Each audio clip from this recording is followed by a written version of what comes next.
Okay, everybody, welcome back. This is a very special edition of Riding with the Rabbi here in the Holy Land of Israel, but we're actually in the heartland of Israel. I'm with my very dear friend, Kuti Ben David. Where are we? First of all, say hello to everybody. Where I go? Down there? Over there? We're on roads that my wife does not like. Where are we? We're now in a place called Givot Olam, which is one of the neighborhoods of Itamar, which is in the heart of Samaria, heart of Shomron. Wait, are we over the green line? Yeah, but from the other side. Oh, okay, that's Tel good. Aviv is over the green line. Oh, okay, fine, that works. That's good. Some of our viewers, might be sensitive about that. Okay. I just, we love everyone. we like to give you equal opportunity. Now, I'm sorry the camera's shaking, but these are we're not on regular roads. We're in some place where there's guys. Anyway, Kuti is a registered tour guide. He's my go-to tour guide here in Israel. And Baruch Hashem, we're here, and we were able to be here to get into Israel and See the goats? the goats. Yeah, well, you guys on camera cannot see the goats, but we see them. They're beautiful. And We're yes, in a farm, and if you could see this view, it takes your breath away.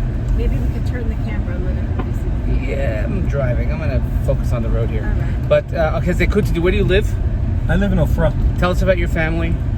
Well, I have 6 kids. One of my daughters is getting married in 2 days from today. Mazel tov. Yeah, Thursday. So his wife said better off that he's out working than in the house bothering She told him. me, you go to work, we don't need you at home. Okay. Yeah, and everything is okay. Baruch Hashem, we're preparing. Is this the first one getting married? And the second one. Second marriage. You know, people are asking me if we're ready to the wedding. I say, it's like Shabbos. You're never ready, and when Shabbos comes, you light You're ready. candles, and everything is ready. Right. I say that about Pesach. Yeah, you have a groom, you have a kala, you have a rabbi. That's what you need. Okay. Everything is ready. How many years have you been guiding in Israel? 13, 14 years, but with a lack of a year and a half now because of the COVID-19. Right. Which was a big problem for us. Strangely, one of the last American tourists that Kuti guided were the Klibanovs, and the first American. The first one. This is really the first one. I'm gonna get this fly out of the car. The flies in this country. I love a lot of things in this country. I don't love the flies. I'm gonna just swipe off that. Okay. So 13. So what's your? First of all, I'm gonna ask you 2 questions. Who's your favorite group ever to guide? Oh, the rabbi's delegation. Thank of course. you. Thank you, Rabbi's delegation from Israel Bonds. Yeah, the Israel Bonds. We're going on this February, God willing, could be leading a third time. For a third time, we'll have the Chazakah. And what's your favorite place to guide in Israel? That's a question I don't have an answer because. Let's say top 3. Yerushalayim, Jerusalem. Okay. Of course. And Yerushalayim is big. You can tour a week or more in the city. There's the old city, the new city. And the area we're wandering around now, Benjamin and Shomron area specifically. And the third one, I don't know. Everything else, north and south. I love the country, and I guide all over. How did you manage? I mean, during Corona, I'm sure it was a very tough time, especially in your profession, because you guys rely on tourists. Yeah, I rely on tourists. You've done a lot of birthright and things like that. Yes. So how did you manage? Oh, we thank God managed pretty good. First of all, my wife's still working. It's good someone's working at home. I say that all the time. But yeah, she works in the Ministry of Agriculture, and so this is one salary. And the government helped us very much. And I just have to stop right here because you got to just see where we are. I mean, this is just Okay. unbelievable. So take a look out. Oh, look at the hills out there. I don't know if you could really see, but this is the valley of Beit Dajan Valley down here. That's really something. So in the mountains of I had to see it. I Samaria. mean, I can't get enough of it every time. And you can tell them it's our reason. And Oh yeah, we were at Hagrizim and Harival. yeah, we were in We were in today. We didn't really go in. We just saw it from above. Yeah. But it's coming up in Parshat Hashavua and Parshat Rei. Have Hagrizim Harival. We were there. Like you walk the Bible, you walk the Chumash here. That's what I love about this part of Israel so much. It's so biblical. Yeah, it's like the Bible stands and says, "Hey, I'm real." Tanakh says, like shouts, "I'm real." You see the places, see the names, the locations, exactly what it's written, and it's beautiful. But I'm sorry I interrupted you about Corona. You said so your wife was working, and the Ministry of And the Agriculture. government helped us a bit. Okay. Unemployment, whatever. and the expenses went down. There was no restaurant, there's no vacations, there's no income also, but we're good. Did they give you break, let's say, on taxes or things like that? Did they have like delay the when you have to pay them, we things paid like everything, but people who pay mortgages, if they want, they got a delay for that. that? Okay. And thank God, we're good. And you think it's going to get better? I mean, I know it's getting worse right now. We're This in Delta the thing, fourth but- wave, and we hope it's going to get better. And but we found out that we can do many things alone. I used the time to renovate my home alone. Suddenly, I got to do things I never did. And one big good thing that happened is I was a lot at home. As a tour guide, I go in groups, sometimes for a week, sometimes for a day, 2 days, 3 days, and not being at home. And suddenly you get to see your kids more than ever. Right. And that was great. That will also be great when things go back to normal. You won't be home. But so, our viewers have been to Israel many times. We're waiting for the days to come back that we will pay taxes and support the state of Israel instead of the opposite. Right.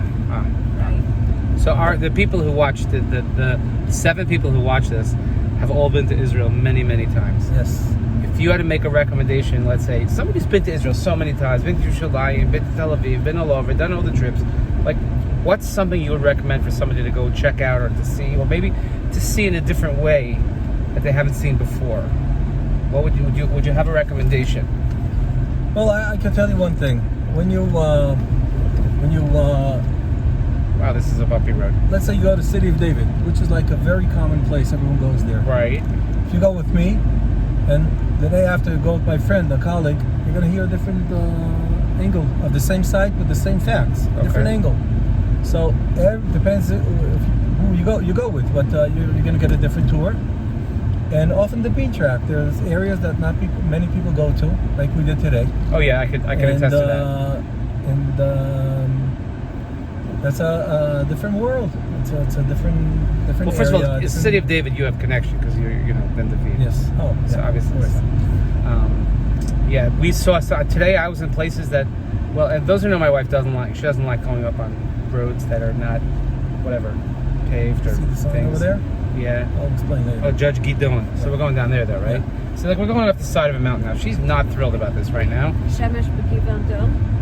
That's Gidon. Gidon, the judge. Anyway, so we got to say, and I've been to Israel a couple of times, as you know, and this was really, every time I go to Kuti, we learn something new, and I come here as a student, and it's really really fascinating, and I'm so glad that we could be here, and I'm so glad that we could spend a couple of days together, and Mirz Hashem, first of all, you should have Nachat Simcha Bracha from your daughter at the wedding, and Thank you very much. Zofa Demar for the rest of the children, and I hope that you'll get to meet the rest of the Kehillah soon enough.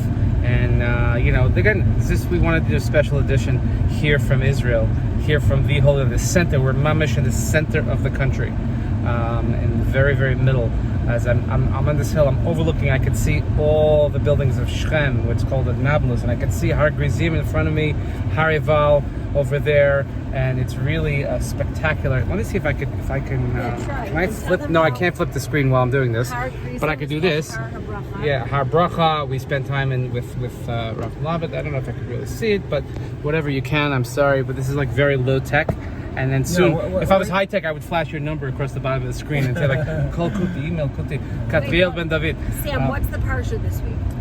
Akev. This is the Eretz Yisrael parsha. Right, and why? What did you say? Why? Because it has it talks about planting the 7 minim and Asher lo b'miskanot b'kol tocha b'lechem v'achalta v'savata. Tell them what Tomer just told us or Kuti. You told us this, that when he planted the vineyards, what came up with it? Oh, he said, he said, you go. He planted, and all of a sudden, he planted grapes, and all of a sudden, other things started coming up. What came up? Other fruit. Yeah, the fruits, all this, and he starts lifting off the Zion meaning like this, the 7 species like coming this. Through, and he had this little root. How old was Root? How old was she? He had 9 kids. They were all under the age of 6, right. And it was really. There's a fig tree in front of his wine cellar thing. By the way, we're not talking about like the Barkan winery. This is like in his house. It's unbelievable, On a mountain. and the sweetest, With the sheep. loveliest people. And Beautiful the mommy of all these kids, who's beautiful, is now in her 3rd or 4th year studying Chinese medicine, and she birthed most of her children by herself. At home. Only 2 kids she had born outside of the house.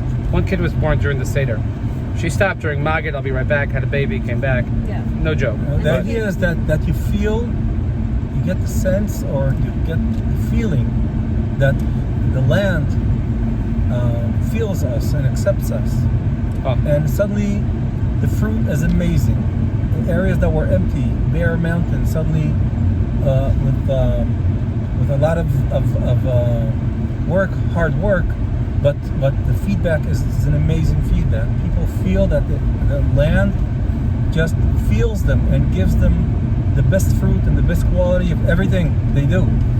That's the a fulfillment of the prophecies that we see here today, and it's amazing to live in it. That's funny because see those people. You answered my question. That was going to be my closing question. We're asked is like, what message would you give to those who are abroad, who are yearning, longing to come here and to see what's been developed? Whether you've been here 2 years ago, whether you're here 20 years ago, I think that's what you said. What we learned today. It's mamash, the nevuah. All the prophecies are coming true. We see it in front of our very eyes. So thank you so much for taking us today, but thank you so much more for being a sport and being on our little show. We'll have lots to report on when we get back. Hope everybody's great. Miss you, but we love it here. Take care. Thank you.